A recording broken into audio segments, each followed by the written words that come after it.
खाड़ी में आग, ईरान के जवाबी हमलों से क्या शुरू हुई नई रीजनल वॉर। अपने पड़ोसियों पर हमला करके क्या ईरान ने मिडिल ईस्ट को एक बड़ी जंग की दहलीज पर ला खड़ा किया है। दुबई, दोहा और बहरीन पर हमलों के बाद खाड़ी में हलचल तेज है। डिप्लोमेट्स और एनालिस्ट्स का कहना है कि तेहरान ने इस बार गलत आकलन किया। उधर अमेरिका और इजराइल का कैंपेन शुरू होते ही ईरान ने कम से कम 9 देशों को निशाना बनाया है। सवाल बड़ा है, क्या ये सिर्फ जवाबी कार्रवाई है या एक सुनियोजित रणनीति, और क्या वाकई अब रीजनल वॉर शुरू हो चुकी है।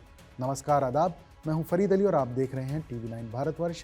ईरान जंग को लेकर दुनिया भर में तनाव है, तो चलिए समझते हैं इस टकराव के कुछ अहम पहलुओं को। जंग की शुरुआत किसने क्या किया। शनिवार को अमेरिका और इजराइल की संयुक्त सैन्य कार्रवाई की खबरें सामने आईं। इस ऑपरेशन को लेकर संकेत मिले कि ये ईरान के सैन्य ढांचे और उसके सहयोगी नेटवर्क को कमज़ोर करने की कोशिश थी।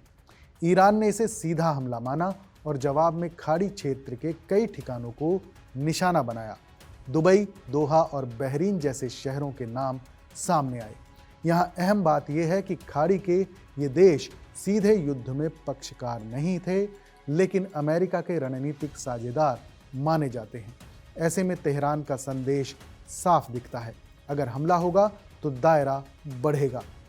क्या ये रणनीतिक भूल थी? डिप्लोमेटिक सूत्रों और रक्षा विश्लेषकों का मानना है कि ईरान ने सोचा कि खाड़ी की राजशाहियों पर दबाव बनाकर वो वॉशिंगटन को पीछे हटने पर मजबूर कर सकता है। तेहरान का आकलन ये रहा होगा कि जिन देशों के अमेरिका से गहरे रिश्ते हैं, उन पर खतरा पैदा करके अमेरिका इजराइल गठजोड़ को डी एस्केलेशन यानी तनाव कम करने की राह पर लाया जा सकता है। लेकिन सवाल है, क्या ये उल्टा पड़ गया?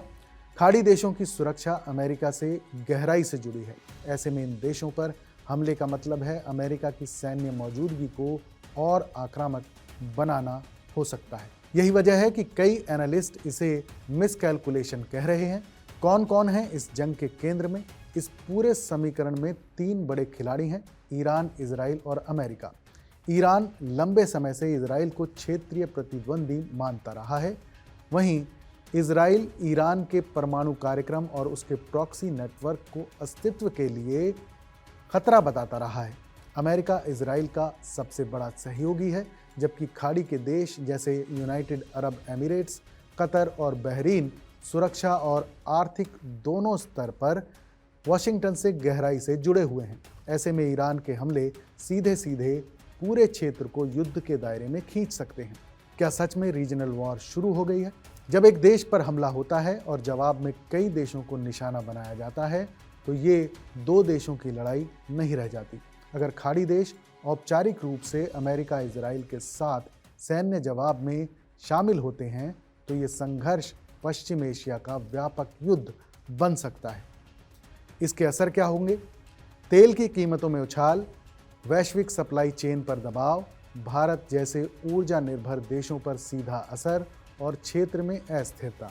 भारत के लिए ये सिर्फ दूर की जंग नहीं है। खाड़ी में लाखों भारतीय काम करते हैं और हमारी ऊर्जा जरूरतों का बड़ा हिस्सा इसी क्षेत्र से आता है। तेहरान का अनुमान ये बताया जा रहा है कि ट्रंप प्रशासन पर असर रखने वाली खाड़ी की राजशाहियों को टारगेट करके वो अमेरिका को बातचीत की टेबल पर ला सकता है। लेकिन सवाल ये है कि क्या दबाव की राजनीति हमेशा काम करती है? इतिहास बताता है कि मिडिल ईस्ट में कई बार सीमित सैन्य कार्रवाई अचानक बड़े युद्ध में बदल गई है। अगर वाशिंगटन इसे अपनी साख का सवाल बना लेता है, तो जवाब और कठोर हो सकता है। आगे अब 3 संभावनाएं सामने हैं। पहली, सीमित सैन्य टकराव और फिर कूटनीतिक समाधान। दूसरी, प्रॉक्सी ग्रुप्स के जरिए लंबी छाया जंग यानी शैडो वॉर। तीसरी, खुला क्षेत्रीय युद्ध। फिलहाल संकेत यही है कि तनाव कम होने की बजाय बढ़ रहा है। खाड़ी में सुरक्षा अलर्ट बढ़ चुका है, अंतर्राष्ट्रीय समुदाय भी सक्रिय हो गया है। लेकिन असली सवाल यह है कि क्या किसी के पास एग्जिट प्लान है? ईरान ने अपने पड़ोसियों पर हमला करके ये दिखा दिया है कि वो जवाब देने से पीछे नहीं हटेगा। लेकिन क्या ये रणनीति उसे फायदा देगी या पूरे क्षेत्र को आग में झोंक देगी? मिडिल ईस्ट का ये टकराव सिर्फ सीमाओं की लड़ाई नहीं, बल्कि शक्ति संतुलन की जंग है। इससे जुड़े हर अपडेट पर हमारी नजर बनी रहेगी। आप बने रहिए हमारे साथ और देखते रहिए टीवी 9 भारतवर्ष।